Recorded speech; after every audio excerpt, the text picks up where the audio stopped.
Hi, Fandles. You know, since arriving here in Fandle land a couple of years back, I've had the opportunity to listen to some really great music. I've met some really super talented people, and in some cases I've had a chance to collaborate with them. This latest project I've been involved with, well, I'll get to that in a minute, but first I want to talk about an experience, a formative experience I had when I was a young musician. This happened back in the early 70s. I was still in high school at the time. Some friends of mine went down to Manhattan to the Academy of Music to see Jethro Tull. And when they got back, I didn't hear anything at all about Jethro Tull, but they were raving about the opening act. And the opening act was Yes. I mean, can you imagine that? You go to see Jethro Tull. I think it was, yeah, they were touring for Aqualung. And for an opening act, you get Yes. Anyway, a couple of days after that, my brother comes home with the Fragile album. And it pretty much freaked me completely out. I was playing bass exclusively at that point. And Chris Squire just fractured my brain.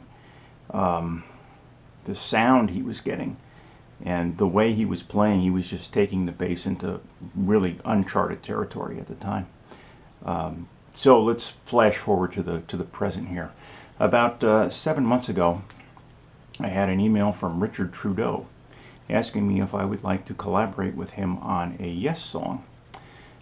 He already had Kent Taylor lined up to play the drums and produce a video, so we got right down to work. And by the way, if you don't know about Kent Taylor, do yourself a favor and check him out. He's a phenomenal multi-instrumentalist, producer, singer, and right now he's carving out a spot for himself as far as video goes. He's like really at the forefront of that right now.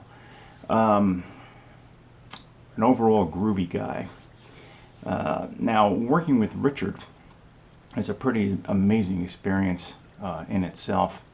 Not only because of his playing, but he has really strong attention to detail, and he's really super organized. The song that we were recording has some really complex vocal parts, and Richard provided scratch tracks for all the vocal parts, all the harmonies. It saved us a huge amount of time, and I can honestly say that Richard's prep work was probably the largest contributing factor to the overall quality of the finished product. Richard had originally planned to play keyboards, but I soon realized that what with playing all the guitar parts, singing the harmony and lead vocals, doing all the mixing and audio production, that he was carrying most of the weight. So I suggested we bring in a keyboard player to lighten the load a bit, and I suggested Fred White, who was a keyboard player that I worked with before, a pretty amazing guy too.